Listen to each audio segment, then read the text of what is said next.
রাধে রাধে বন্ধুরা, আজকে বানাবো এঁচুড়ের রেসিপি।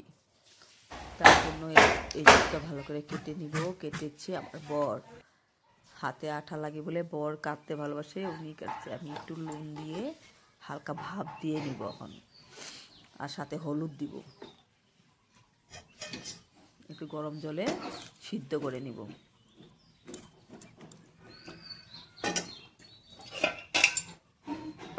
ঢাকনা দিয়ে ঢেকে দিব। তার জন্য শুকনো লঙ্কা, লং, গোলমরিচ, এলাচি আর জিরা 1 চামচ গ্রাইন্ডার পিষে নিব। এটা আমি একটু ভিজিয়ে রাখবো, সাথে এলাচি।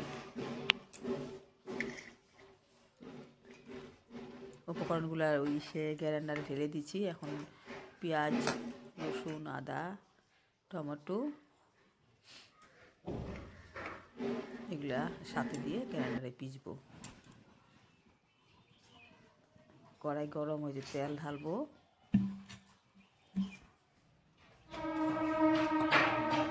আলুটা ভেজে নিব।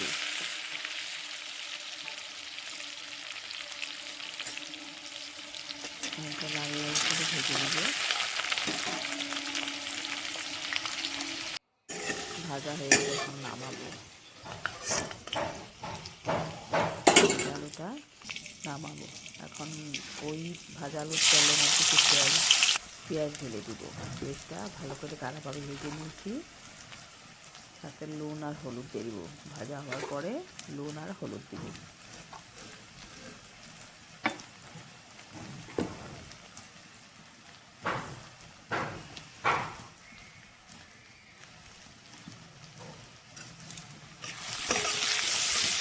পেঁয়াজটা ভাজা ভাজা হয়ে গেছে।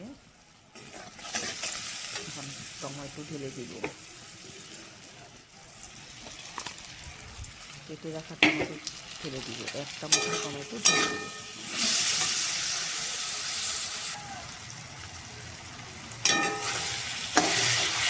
পেঁয়াজের সাথে টমেটো ভাজা ভাজা হয়ে গেছে।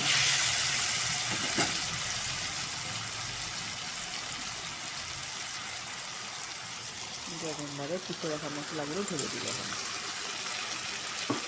মশলাগুলো ভালো করে ভেজে নিব। হালকা নাড়াচাড়া করবো। আদা ভেজে নিব। সাথে টক দই দিব। 1 চামচের মতন টক দই দিব।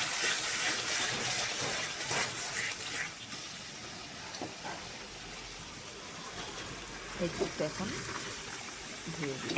এগুলোর সাথে মশলার সাথে ভালো করে ভেজে নিব। ভাবে যতক্ষণ করে তেল নেব আর ভরে যায় ততক্ষণ করে ভালো করে দেবো। লাল লাল হয়ে গেছে, ভালো করে ভাজা ভাজা হয়ে গেছে। মশলাটা ভালোভাবে ভাজা হয়ে গেছে। তেলের সাথে এখন মতন জল দিয়ে দিব।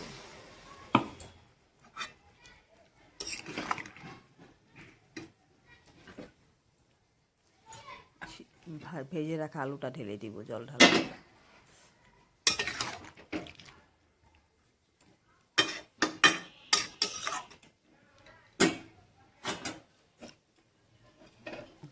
4 মিনিট মতন ঢেকে রাখবো। ঢাকনাটা উঠে দেখবো।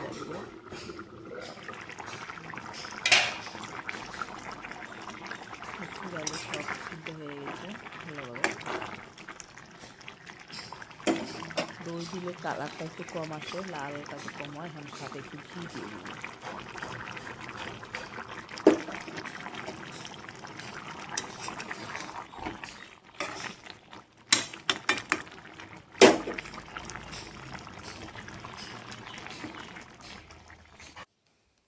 মাখো মাখো গাঢ়া গাঢ়া হয়ে গেছে। এ দেখো বন্ধুরা, এভাবে এঁচুড় রেসিপিটা বানিয়ে খাবে। খেতে কিন্তু অসাধারণ হয়, ভালো হয়। ভালো থেকো। রাধে রাধে।